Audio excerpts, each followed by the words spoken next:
You're listening to the DolphinsTalk.com podcast network.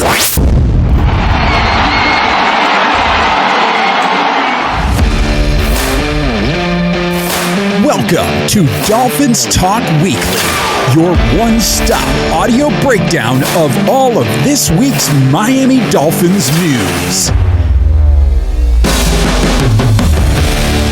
Now, here is your host, Kevin Dern. Good evening, Dolphins. Welcome to another installment of Dolphins Talk Weekly. I am your host, Kevin Dern. Please give me a follow on Twitter at KevinMD4, and you can follow the show wherever you listen to your podcasts, iTunes, Spotify, Podbean, wherever you can find them, that's where we are. And I do apologize as I'm recording this on Wednesday night.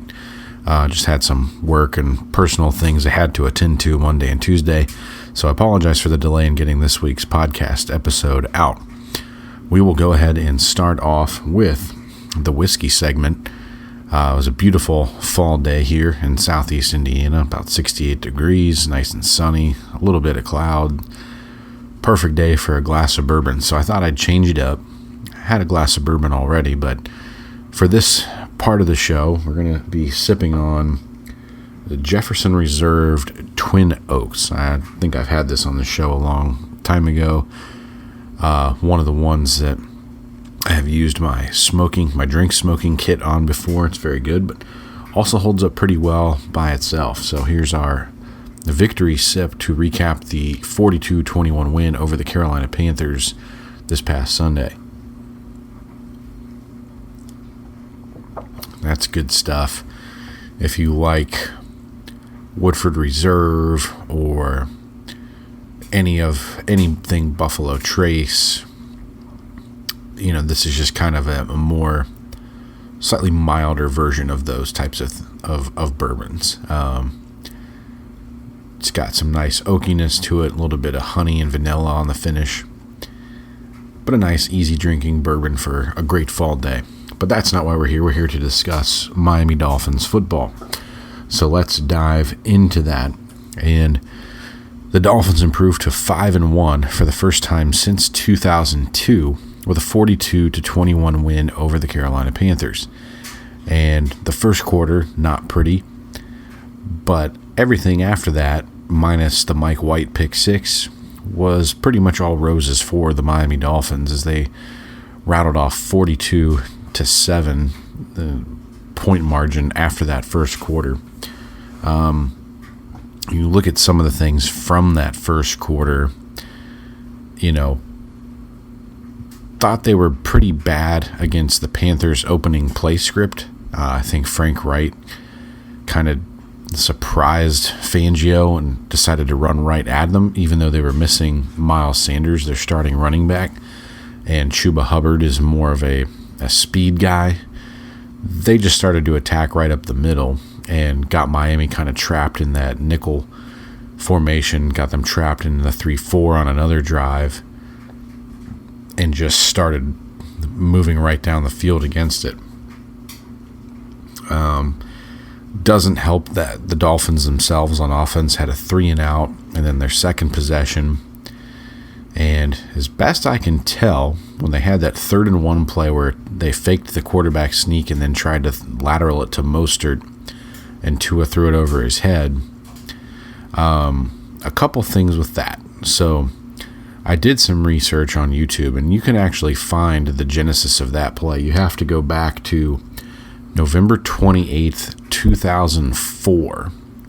It's a Buffalo Bills game at the Seattle Seahawks, and just hear me out here.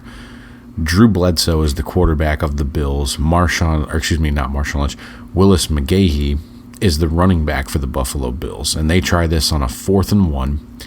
A little bit different game situation. The Bills are ahead, I think, 21 or 24-3, and it's early in the fourth quarter. They're kind of in that no man's land where, well, might be a little too deep for a field goal, but not quite.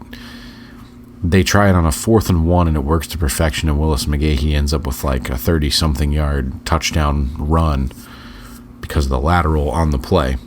I think that is basically a carbon copy of the play. You're just running it to the other side because Bledsoe was a righty, Tua was a lefty. But it didn't work for the Dolphins. That being said, it was there had they executed it properly. And then I just don't understand Mike McDaniel's mindset on some of these 3rd and 4th and short plays. Sometimes they just do a conventional run play and they get it. Other times they haven't. I think back to the Browns game last year with Jeff Wilson on a 4th and 1 play in the first quarter that they didn't get. But the propensity to try and go out of shotgun and pass and run these, not necessarily a trick play, but kind of an oddball gimmicky play, I just don't understand it. And maybe that changes some with the return or probable return of Jeff Wilson this week. I would have to imagine he'll suit up, just because if you don't, you're down to 2 running backs with Achane on IR and Chris Brooks out for a couple weeks. But interesting nonetheless. After that, though, Miami started cutting it loose. Tua, just leading the league in just about every passing category there is. Had great command of the offense on the day. 3 touchdown passes. Hit some deep shots. There are a couple underthrown balls here and there kind of later in the game. But, Carolina had a top 5 passing defense going into that ball game. And, Tua did Tua things. An easy 21 of 31, 262 yards, 3 touchdowns, wasn't sacked, hardly touched. Honestly, the only real contact I can think of is the touchdown pass to Waddle. He got his wristband grabbed, and then he had one other play where he got hit and kind of did his jiu-jitsu roll out of it to become okay. Just a nice, easy day for the offense. You got both Tyreek Hill and Jalen Waddle involved. I think Waddle's getting more and more comfortable after the preseason injury. Biggest day of the season for him in terms of catches with 7 for 51 and a score. Tyreek 6 for 163 and a score. Put them together, that's 13 catches for 214 yards. You're getting 16.5 yards per catch. The offensive line did their job. No sacks allowed. Raheem Mostert averaged 6.8 yards per carry on the ground. 17 carries, 115 yards, and 2 touchdowns. Also had a receiving touchdown in there. Everything was working on the Dolphins offense from the second quarter on. They put up 21 points in that second quarter. Really no complaints there. I think tip of the cap to Liam Eichenberg for holding up in the middle. Derek Brown and Shai Tuttle, that's a pretty underrated duo in terms of defensive tackles inside that you have to go against, Brown especially. Thought Rob Hunt did a really nice job as well. And then Kendall Lamb basically blanked Brian Burns, who, is a very talented edge rusher for the Carolina Panthers. Honestly, offensively, the only real negatives you have are the botched 3rd and 1 fake quarterback sneak lateral play. And then I've kind of said this all off season, but if you have to rely on Mike White for anything more than a game at a time, knock on wood, the offense is in trouble. I do not trust him to come in and be able to do it. I mean, that was a pretty simple read there. He missed and threw late, cardinal sin of a quarterback, and it got picked off and returned to the house. One thing I did find interesting is you've had 3 home games now. The Dolphins are they've given up 57 points at home. That's 19 per game on the nose. Out of those 57 points, the defense has not been on the field for 24 of them. You had the kickoff return against Denver. You had the pick 6 against Carolina. You had Tua's pick 6 against the Giants, and then you had Tua's other interception against the Giants was in field goal range. So this defense has really been cooking. And you know me, I'm a defensive guy by nature in terms of what I really like to study and watch. And this was a very interesting game to kind of study. And I've gotten some comments and feedback about the Dolphins defense this year, so I wanted to pull up a thread that I put together about the defensive performance this year, and it's rather surprising. So we'll go through that here in a minute, but I want to touch on some of we called them the Fangio fixes last week and what I thought. Andrew Van Ginkel at off-ball linebacker. The experimentation still goes on. I was curious to see how much it would actually go on now that Jalen Phillips was back. They kept Jalen Phillips on a snap count. He had 30 snaps on the nose. We saw Van Ginkel play mostly on the edge, so that was positive, but you gave him one rep early as an off-ball linebacker in the nickel, and that was Chuba Hubbard's 19-yard run. There's something is amiss on the right side of the D-line where you have guys crash down, but Andrew Van Ginkel doesn't scrape. He just kind of flows laterally, and Ike Ekwonu pancakes him halfway from Miami Gardens to Tallahassee. It's not pretty. Not pretty execution all around, but Van Ginkel got absolutely smoked. He just doesn't have a feel for the position, and I think, well, we'll talk about that in a minute. The other notes to see, they basically stopped that until Jerome Baker left the game with a back injury. Then they started playing Duke Riley. So to me, it's almost a, air quotes, a good on Fangio's part. You stop doing it. Van Ginkel got a couple reps as an off-ball guy later in the game once Baker was out. It was mostly David Long and Duke Riley, but Van Ginkel played some nickel stuff in there as well. I hope that experiment just kind of dies and you leave Van Ginkel on the edge, because he's been phenomenal there. And then kind of related to that play in question with Chuba Hubbard's 19-yard run, a lot of what the Panthers did was running it at Bradley Chubb. And after that drive, Fangio countered. Typically Andrew Van Ginkel's been the left edge linebacker, basically a direct one-for-one replacement for Jalen Phillips this season. But Phillips obviously was back and played in that game.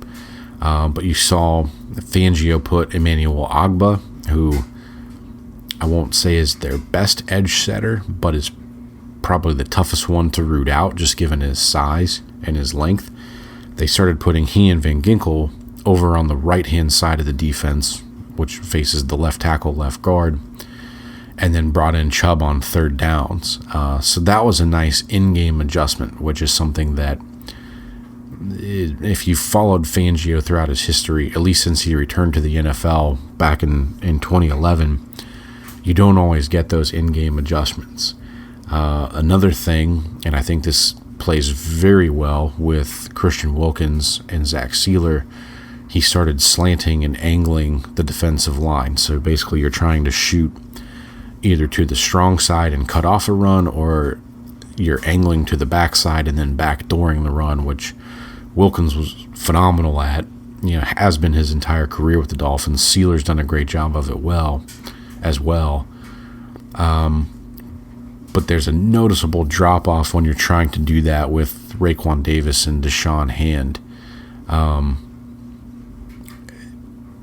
Have to figure out some sort of way to maximize your rotations, and that's going to be paramount for the game this weekend against the Eagles, which we'll talk about later on in the show. One thing I really like is Fangio has started incorporating more five-man pressures, and he's been using games and stunts on third downs in addition to blitzing to kind of improve that. And the Dolphins, have answered the bell. 21 sacks through 6 games has them tied for third in the NFL in sacks, and they are first in the league in quarterback hits. And that's been without Jalen Phillips, the last 2 full games. I think he missed Denver as well, so 3 games.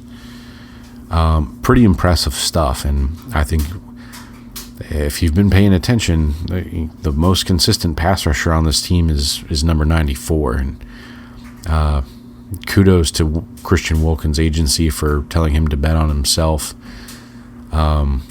He deserves every penny. I hope Miami's still able to get a deal done. I know the interest is still there from both sides.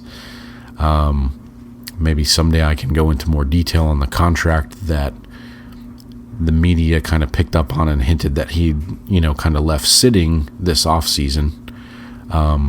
It's a very, very good deal for both parties. I think structurally not quite amenable to what Christian was looking for, and then the Athletes First agency, we've talked about that on the show before. I think they were looking for higher guaranteed dollars and earlier guaranteed dollars. But that's all the more I can really say about that at this time. Hopefully I'll be able to fill in the blanks down the road. Neither here nor there, though, for Sunday.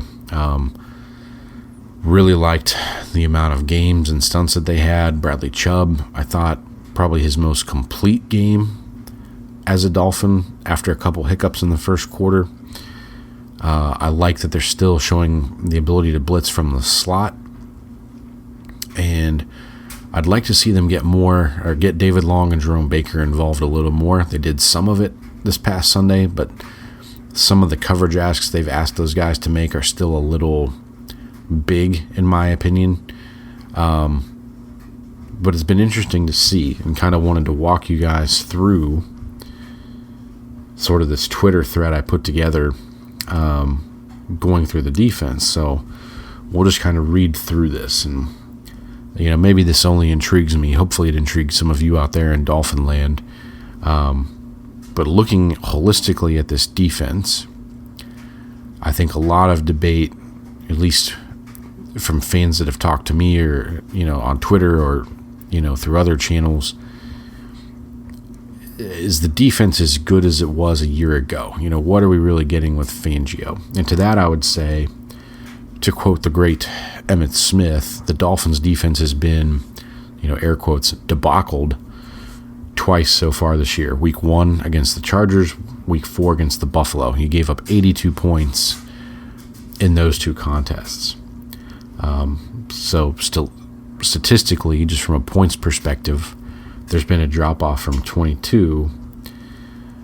And the numbers, because of those 2 games, are a little bit ugly in terms of what you're allowing in total points per game, even the rushing defense.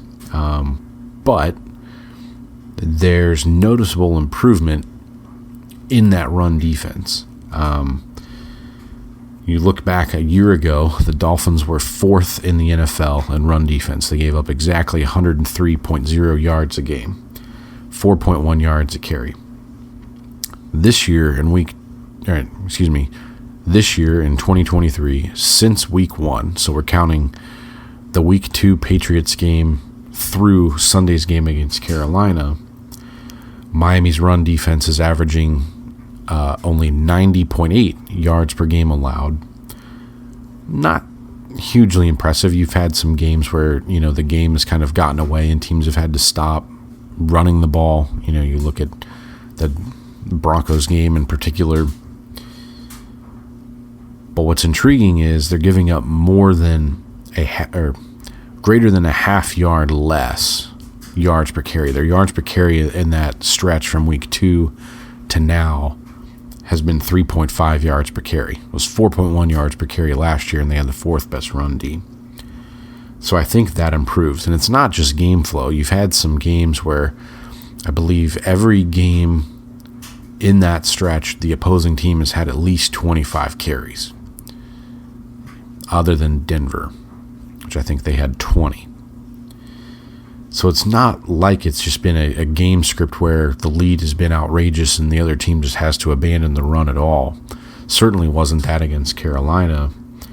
The run D has just been noticeably better, and I think you can attribute that to Christian Wilkins and Zach Sealer playing really well. You can attribute that to David Long playing really well against the run. I think kind of by proxy that's made Jerome Baker better against the run. Andrew Van Ginkel's been really good against the run. So good to see there. In terms of pass defense, last year was kind of a mess because you didn't have Byron Jones, and then you lost Nick Needham. You lost Brandon Jones, then you lost Nick Needham. At the end of the year, you were playing games with, Verone McKinley out there at safety for the whole game.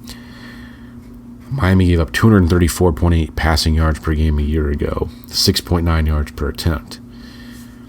Total yards per game is a little bit down this year, 229.6 yards per game.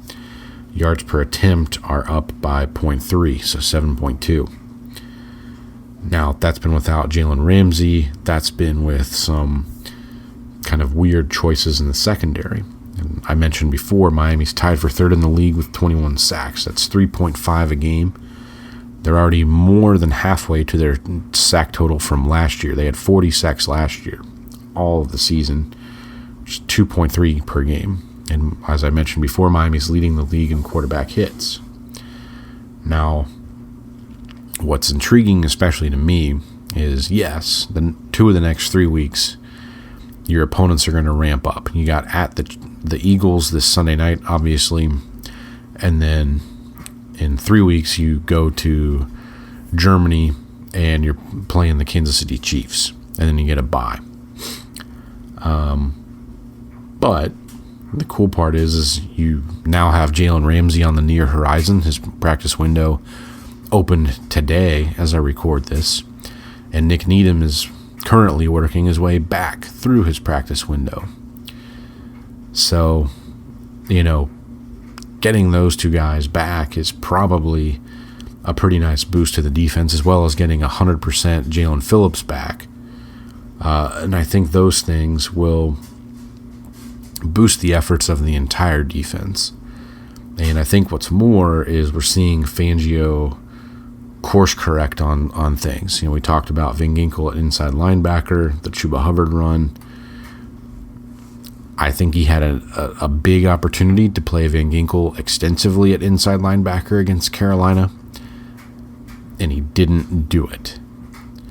So I think he's still getting his hand caught in the cookie jar from time to time, but he's off that kick to a degree. But we're trending in the right direction. You look at the Buffalo game, it was certainly a choice, not necessity, a choice to play Justin Bethel as your nickel corner in order to play Kader Kohu outside ahead of Eli Apple and Cam Smith. It was a contemptibly stupid choice, especially against Stephon Diggs, when you weren't going to have Xavier Howard shadow Diggs, and poor Kader Kohu got about 14 new assholes ripped by Diggs that Sunday. But now you've got some reinforcements coming back. Would a guy like Perry Nickerson, who played as the dime corner this past Sunday, does he even maintain a roster spot once you get Needham back? Does Kader Kohu really play that many reps moving forward outside if you get Jalen Ramsey back? So there's some course correcting going on. All this to say, I think the defense could have been better from week 1 to now, but it's improving the further along we go in the season. We'll see how real that improvement is, over these next 3 games against 2 what you would call elite teams. Right now, if the playoffs were to start this Sunday, the Chiefs would be the 1 seed ahead of Miami in the AFC. The Eagles would be the 2 seed in the NFC. So you're dealing with the big boys 2 of the next 3 weeks, and let's see what we've got. On top of that, we've also seen, the slants and angles. We've seen more pass rush games and stunts. We've seen better usage out of Andrew Van Ginkel, Kader Kohu, Emmanuel Ogbah, David Long. So things aren't where I think they could be or should be, but they're trending in that direction. And I guess what's more is sometimes I have to remind myself that if Jalen Ramsey never gets hurt, you probably eliminate a lot of the stuff in the secondary. And I was also very intrigued by Cam Smith's sort of cameo appearance against the Panthers. I think at this point, like Fangio admitted last week in the media, you can watch it on the Dolphins YouTube channel. He basically said this, we'll relate this to the Andrew Van Ginkel situation. He had an assistant, and then he had the video department go through and look at all the reps of Andrew Van Ginkel since he's been with the Dolphins and try and find snaps of him doing things that inside linebackers could do, because he just had a hunch that's where Van Ginkel would fit. He admitted publicly, it's in the video, that he didn't find any reason to put him there, and that he's just, it's a gut call. I'm putting him there. So, there's a lot of hubris in that, and I think Fangio's course corrected. I tend to think he's kind of blowing smoke as well when it comes to Cam Smith, and it's just simply a thing where he just doesn't trust younger guys to come in and play. That Panthers game on Sunday was certainly an opportunity for you to get Channing Tindall on the field. I don't know why you would be wasting reps on Duke Riley at this point, other than, he's a great special teams guy, but, against a heavyweight opponent like the Eagles or Chiefs, he's not really adding anything to your defense if you have to play him. So I kind of feel like Fangio's blowing smoke, and it's more he trusts the veteran guys over the young guys, which is interesting to me, but I digress. Now, the matter at hand for this week, our beloved Miami Dolphins are traveling to the city of brotherly love for a Sunday night showcase. And one of the reasons I didn't record the podcast earlier in the week is I got kind of caught up in a side conversation about this game. To me, as a Dolphins fan who's 37 years old, I can't help but think back to 2002. I know it's the first time since that season that they've started a year 5-1. But you go back and you look at the game that the Dolphins won to get to 5-1 that year. It was at Denver, Sunday Night Football, two of the best defenses in the league, probably the hardest hitting Dolphins game I can remember seeing. And Miami went into Denver. Jay Fiedler breaks his thumb but still leads the team down the field on the final drive. Alindo Mare hits a 50-something, 53, 55-yard field goal with 6 seconds left. The Dolphins win 24-22. And they were number one in the power rankings pretty much everywhere you looked the next week. There was an air of legitimacy about the team. And unfortunately, that got derailed by Ray Lucas. Hopefully that doesn't happen this year. But part of the conversation that, had the other night was that right now, and it's fair to say this, you can only play who the schedule makers put in front of you. The teams the Dolphins have beat collectively don't have a ton of wins, right? And, Bills fans and Jets fans have had their fun with that, but they have to go through that same stretch of teams as well this year. They just haven't had it yet. The Jets' schedule was pretty brutal to start the season. Miami's kind of going through that stretch now. And we'll see who fares better. But if you think about it, right now, the city of Philadelphia is on fire. You've got the Philadelphia Phillies, who I think at this point are, a win or 2 wins away from making it to the World Series and seemingly hitting home runs at a torrid pace. The Eagles, defending NFC champs, almost win the Super Bowl. You got them off to a 5-1 start, and they really haven't played super well yet. So the Phillies 2 games away. They're up 2-0 on the Diamondbacks to go to the World Series. But if you think about it from a media perspective, one of the funniest things I've seen, because he's an absolute dolt who, you should never let Stephen A. Smith come on anything other than the NBA, because he has no fucking idea what he's doing. He's a complete idiot, contemptibly stupid. Talking about the Dolphins' offense, and Tua's just throwing 2-yard dinks and dunks while his own show, the B-roll in the background, is showing Tua throwing dimes all over the place. It is what it is. Stephen A. Smith's a complete jackass when it comes to anything other than the NBA. But that's the narrative that's out there, and a win in Philly, in that environment, with the city on fire like it is with the Phillies. The Eagles wearing their throwback Kelly green jerseys, which, even I admit those are pretty sweet. I wish the Dolphins were wearing their white throwbacks. Tom Garfinkel seemed to have missed a memo or two about that this offseason, because it would be one of the best uniform games of all time. But if the Dolphins actually do go in there and beat the Eagles, you don't have the Kyle Brandts of the world making fake WWE slander speeches. Like, that stops. It legitimately stops if you can go in there and beat Philly. I don't know if I like the odds to go in there and beat Philly. In the Finside the NFL roundtable, I marked this game as a loss for the Dolphins. Honestly, I feel a little bit better about their ability to beat the Chiefs than the Eagles. But that's not to say that they can't win. Very interesting matchups across this game. You look at the Philadelphia Eagles front, Jordan Davis, Jalen Carter, Fletcher Cox, Brandon Graham, Hassan Reddick. They are legit. Josh Sweat. They are very legit.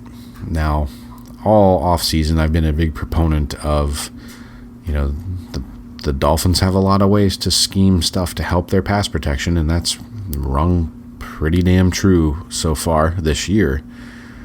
But if Connor Williams doesn't play, I think there is some legitimate game-wrecking ability with the interior guys that the Eagles possess. And without Devon Achane in the game, because he's on IR,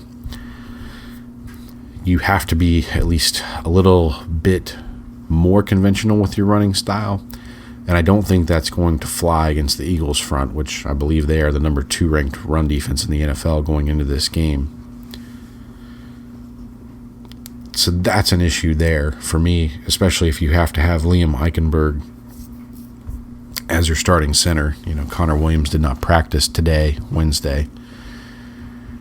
You also look at the duo of A.J. Brown and Devontae Smith. Devontae Smith himself did not practice today for the Eagles, but if you don't have Xavier Howard, A.J. Brown's just a physical matchup nightmare. You're asking for trouble if you put Kader Kohu on him. I honestly think that the cornerback who might match up with him best is Eli Apple. But that's an intriguing matchup. I know Philadelphia is missing a lot of players in their secondary. I think Bradley Roby's out. Reed Blankenship was out the past game. I don't think either of them practiced today. Might give you an opportunity to throw the ball around the yard if you can sustain some blocks and figure out how to navigate that pass rush. I thought the Jets at least had a decent plan and gave Zach Wilson some nice outlets. Breece Hall as a receiver was very effective in that game because he was absolutely stymied as a runner. That pass rush is for real, and the amount of games that they do. They have a very unique package where they'll take Brandon Graham, who's usually their left end, and line him up over the nose and use him as a pin player. You can check out Fran Duffy, who does, I forget what it's called. I think it's the Eye in the Sky podcast for the Eagles, but Fran Duffy's got a great video breakdown of that and the different pass rush games they use. If you remember me talking about Coach Vass in his 5-0 breakdowns of the Patriots defense and how Miami executed that partially when Brian Flores was the head coach. Same kind of package we're talking. And they've done a nice job of being able to play cover one behind it, which is very dangerous against guys like Tyreek Hill and Jalen Waddle. So if the offensive line can prove their worth yet again, you could have some pretty nice matchups in the passing game for the Dolphins, especially with the amount of injuries the Eagles have taken on. Where I worry on the other side of the ball, the Eagles are a very effective run team. You've got a big offensive line. I worry that there are scenarios where the Eagles can sort of trap, for lack of a better word, the Dolphins in light box personnel, especially when you get Davis and Hand on the field. So you're going to have to be careful with your rotations and how you play those guys. But if you get those guys trapped on the field against some of the Eagles' run schematics, you could be in for kind of a long night that way. Now, like I said, Miami's run defense has played, for the most part, pretty well. You held the Patriots and Giants well under 100 yards, and Denver. Only Buffalo and Carolina have gone over 100 yards. I don't think either of them got more than 108. They've done it on multiple carries.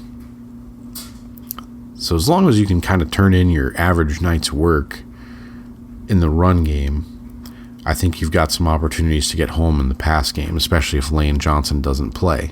He did not practice today either, and he left the game against the Jets, believe at some point in the first half, but did not return. So you've got some potential ways to exploit their right tackle with Jalen Phillips, Emmanuel Ogbah, Andrew Van Ginkel.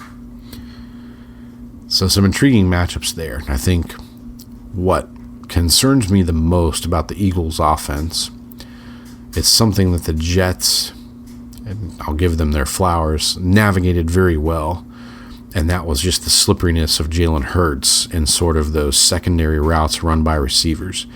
The Jets' pass rush is for real, and before anyone gets ahead of themselves, the best one of that bunch is Bryce Huff. I don't know what the Jets are doing, not extending him, but that's a dude I would love to see in a Dolphins uniform if he becomes available. Remember that name, Bryce Huff. But you look at how quickly the Jets got into the backfield on some of those and how close they got to sacks, and Jalen Hurts just always manages to find a way to slip out of it. And he's so fast. So I worry about those types of plays for two reasons. Number one, Miami's always had trouble against running quarterbacks or scrambling quarterbacks. Even when they played the Bills well last year, you still had that road game in the regular season. Josh Allen still ran for like 70-some yards. You had two other quarterbacks last year, Lamar Jackson in week 2, Justin Fields in the Bears game, which I think was like week 8 or 9. Both ran for more than 150 yards. I think both might have been more than 175 yards. So you don't want Jalen Hurts dictating the game that way. So you've got to figure out how to, number one, keep him in the pocket, and number two, implement some sort of system to spy on him if you can. And I think that kind of worries me as far as the numbers go, especially if Xavier Howard doesn't play. You're probably trying to double A.J. Brown in a lot of circumstances, so that pulls a defender away from being able to spy. And my worry is that Fangio gets ultra conservative and just tries to level rush Hurts, keep him in the pocket, which may be a bad recipe. And the second part of that equation for Hurts is the secondary routes. Like the receiver runs their designated route, and they see Hurts on the scramble drill, and they run elsewhere. That's bitten Miami in the past. Xavier Howard's one of the bigger culprits of that. He's so good, he kind of, I would say, just almost loses focus sometimes on those secondary routes and gets beat. Kader Kohu, we saw that against Buffalo happen a couple times. That part worries me a little bit. But I think if you can get to Hurts a little bit, don't necessarily have to sack him, but if you can get him off his spot and maintain him in the pocket, I think Miami falls into a couple interceptions in this game.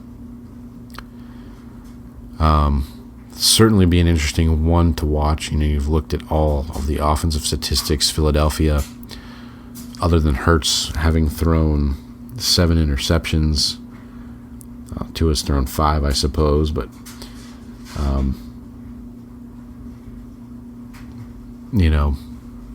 other than the turnover battle, I think it's a pretty intriguing matchup. I wish it was a game that Miami had Jalen Ramsey and Nick Needham back for. But for an interconference game, this one's got a lot of big implications for maybe not so obvious reasons. You kind of control your narrative in the media if you go into Philly and win. It gives you an air of legitimacy if you go in and win. It can give you some belief if you have to go into a cold weather, hostile environment in the playoffs and win. And I think Peter King, who's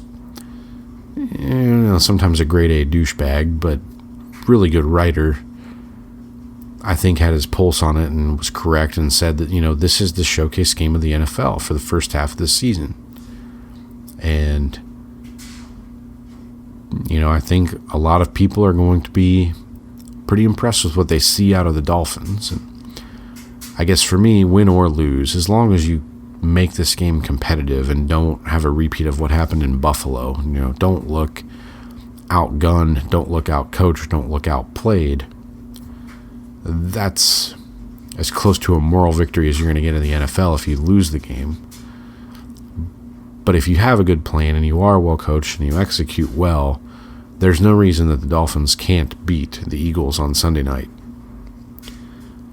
Because it is a Sunday night game, and that's going to conclude our show for the evening. Because it is a Sunday night game, I will not be able to record the podcast until Monday or Tuesday of next week. But it won't be Wednesday. I'll get it out before that to you guys. Again, my name is Kevin Dern. You can follow me on Twitter at KevinMD4. Leave a comment, ask a question. We'll get to it on the next show. If you have a whiskey recommendation, I've got a handful of bottles left on my shelf I haven't opened yet. I want to finish some of the ones I've got before I do, but always looking to try some new things. Have a great rest of your week, everybody. Have a great holiday season. I know Halloween's gearing up. My daughters are excited. Our 3-year-old's going as a friendly witch this year, which should be interesting. Hope you guys have a great rest of the week, and big one on Sunday night. Fins up.